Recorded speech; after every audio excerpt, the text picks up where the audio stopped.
So I see that we have a couple of these. Lamont has schooled me because I've been studying these ever since we started preparing for this. But one of the bullet points that you said was try seeing the guy in person at least 3 times on a real date before calling it quits. Yes. What? So yeah, Why is this one important? Why it's is 3 the important. magic number? Yeah. So I think when I talked about earlier that you have to, like, marriage is about navigating life together and experiences. And sometimes when you go on a date with a guy in the first time, he might be a little nervous. You might be a little nervous. You go to Yeah. second date, he opens up a little bit more. You open up some more. You talk about more things that are intimate. Third date, you really get to see like who this person is. So you want to go on at least 3 dates that are in person, that are not at his house, where you are having fun doing something so that you can see if there's compatibility, but also if there's chemistry there. Okay. So what if I go to dinner and then we go to a nightcap? Is that one date or 2? That is one trash date because I want you to go to an interactive date. I want you to go bike riding, bowling, something else, then get something to eat. That's one date. I don't know if I like your tone and how you call that trash. I just took somebody out to dinner and a nightcap. I think it's like a job interview. I think it's a sit down and perform for me. Tell me your life story. It's a job interview. It's hard to build chemistry when you are sitting down, separated from each other. I get you. You get warm and fuzzy having that cocktail. Yes, it it skews some things, right? So you do an activity that does not require alcohol first, and then you go ahead and sit down and have a drink and something to eat. Okay. Now I will do that. I will say that that's good advice. Yeah, I mean, dating. not that I'm the professional here. Clearly, you're the professional, but I co-sign on that one. Okay, so the next one is a question. How are you motivating the guy to be in a relationship with you? Mm, What mm, why mm. is that one a hallmark of dating with intention? Why is that a hallmark? Yeah, so it's like if you're dating a guy, why is he there? When he is around you, what is motivating him to keep seeing you week after week, day after day? Is it your humor? Is it he feels peaceful around you? Does he feel relaxed? Is he attracted to you? Does he feel secure around you? You get to curate how he feels about you. You get to motivate him for being in a relationship with you. And a lot of people don't want to do that. What they want to do is they want the other person to show up, but it is on the onus of you to show up and make him feel special, to make him feel at peace, to make him feel romantic. That's going to motivate him to call you, to text you, and go on more dates with you. Okay, there's a couple comments about this one and the one before this. Travis says, "I get what he's saying." Dijon, I hope I'm saying that right, says, "Should I have to motivate him?" Hell yes. Hell yes. Yes. Yes. He's a man. Men need motivation to do things, okay? And Okay. no one's dating a wall, a prostitute, or a robot. Like, what is people are like, oh, what do you bring to the table? Your presence, your energy, how you make him feel. That is what you bring to the damn table. Okay. Having a Okay. job, car, finances, that is bare minimum. We're dating men. That should be the basics. Okay. So, about the point before about the 3 dates before you call it quits, Daquan asked, "Should all 3 dates be activities?" Yes. Yes. They should be outside of your house, and they should be an activity. And the activity could be as little as going to the park. If you have a dog, hey, come walk my dog with me. It could be, hey, I'm going to look for a Christmas gift. You want to come with me? It is something where you're moving around, you're looking at each other's body language, you're having excuses to touch him, you're creating moments in chemistry. It is very hard to do that over tea and coffee. Now I will say that that kind of context puts a totally different spin, because in my head I'm thinking activities are like axe throwing, putt putt, bowling, but you're saying it could be something as simple as, a walk and talk while I'm Christmas shopping for my family, Yes. or normal thing. Now that I get that. And with That that, Jay, you are putting yourself in each other's world, right? It's another way of making this a routine that you all spend big times together, but small times together as well. that's big. I never thought of it that way. Hmm. Hmm. I never thought of it that way. So if I That need to go, one, and I'm oh like, yes, sir. Says preach, Lamont. Preach. hey. Daquan says very helpful advice. Travis says anything but a club. Thank you. Amen. Amen. Amen. Dijon says facts.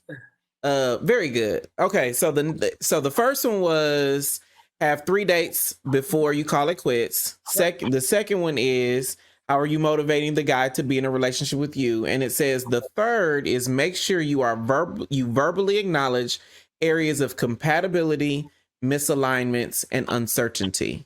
Mm. What do you mean by that? So there are two things that I have noticed on why people stay in successful relationships. One is they can communicate very well and they can manage conflict very well. So in the dating Okay. process, the two of you get to practice that, right? So you can see how you are going to navigate life together.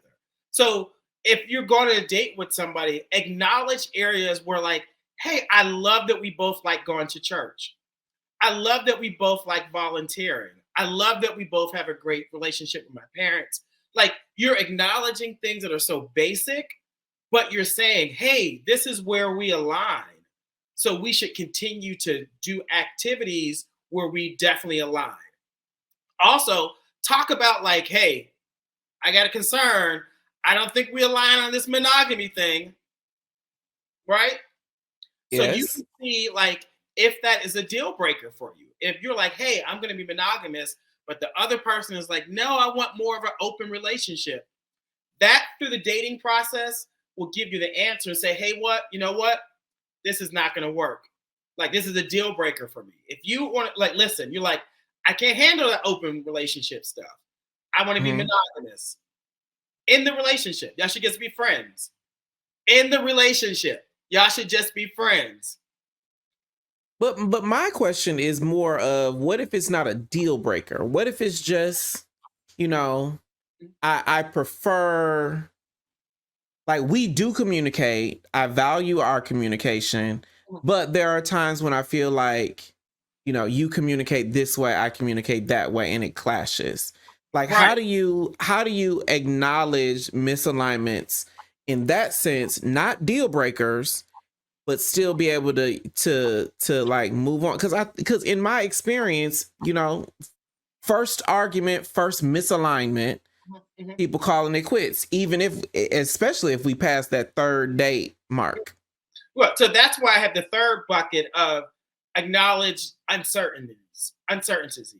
I can't even talk. Uncertainties. Uncertainties. Like, where areas where you're uncertain Hmm. about, like, if there is alignment. So a relationship type of monogamy, open relationship could be something that's uncertain for both of you. Acknowledge it and then talk about how you navigate through it. Communication style could be an area where you're like, I'm not sure if we communicate, in the best way. How can we get over that? That's the piece where I talk about handling conflict. If you're going to be in a long-term relationship, there are going to be times that you don't agree on certain things, but if you Yeah. don't manage how to successfully go through conflict, it's not going to work. So in this dating phase, when you're dating with intention, talk about alignments, talk about misalignments, and talk about areas where you're uncertain, so that you talk about all the elephants in the room if you want to date with attention. But I think that, again, I'm not. I hope I'm not coming off like I'm pushing back on this. No, But of course, it's fine. I'm just processing like because my show, so I'm processing all of my exes and whatnot. But to some people, that amount of communicating, or like somebody said, put it all on the table and communicate about it. That's one of the comments that came in. Can be overwhelming for some people. Like, how do you address things without getting bogged down in an argument? Right. So don't do all of it in one sitting. Don't do all of it in one conversation. So if you're going to the dog park one day, just talk about, hey, these are areas that I love that we align on, right? Maybe next week, hey, you know what? I remember you said that, you want children and I don't want children. Can we talk about that? So that's a conversation. Oh, the next week, oh, you were real kind of demeaning towards me. You were using like horrible words towards me. I think we might communicate a little differently when we get upset. Can we talk about that? Those are 3 separate conversations that happen on 3 different days and 3 different weeks. So you do it in small doses, especially if someone who can't handle that all in one conversation. And I don't recommend to do it all in one conversation. Okay. Now, this question did come up. Daquan said, yes, some may think you're getting too deep too soon. What do you say to that, Lamont? If I've gone on 3 dates with you, why can't I acknowledge where areas that I like about you? I'm building chemistry. I'm reaffirming you that I enjoy being with you. I like that we both like spirituality. I like that we both like fitness. Okay, I heard you say X, Y, and Z last week. Can we talk about it? I think y'all want to ignore shit until you in a 6, 9, 12-month relationship and you are stuck with somebody that is not compatible for you. I'm telling you, a cute face, a nice body will keep you with someone for 12 months, and then you find out he's a totally different person. So I'm saying in the dating phase, you need to get to it early. Get to it, or I think now I will say I think that is the big culture shift that you're putting into the atmosphere. Because in my experience, me, like Jay, I've always, dripped my way into relationships, and we do, and I know for myself, I have always felt, oh, it's too early to talk about that. It's too early to talk about children. It's too early to talk about marriage. It's too early to, not getting married, but like, do I want marriage? It's too early to talk about the heavier components of relationship. And then next thing I know, we've been together for 2 years. I don't know what you want. And people do that because they're afraid of being alone. They're afraid of being alone. They'd rather be with someone for companionship, for a warmth, for some level of compatibility, whether how small it is, but you know it's going to end at some point. You know it's going to end at some point. So instead of taking that month, those 2-3 months, and delving into who the person is, you rather wait 12 months later to find out who the real person is. And then you're hurt. You're hurt even worse then. I think. Well, this is crazy to be like, Lamar, you flying in the face of 99% of the constructs that I have learned in dating. Probably why I'm single today. I just think if people shift a little bit and say, hey, I want to, because if we're talking about dating, for intention with marriage, you're dating to see if the person is compatible, not if I can be in a 20, like I can date this person for 5 years. You're looking for a husband. If you're looking for a husband, you're looking for compatibility. So you have to ask those questions. You have to have those uncomfortable conversations. We don't want to have uncomfortable conversations because we don't want to be rejected. We don't want him to go. Yeah. But why would you want to have a friend?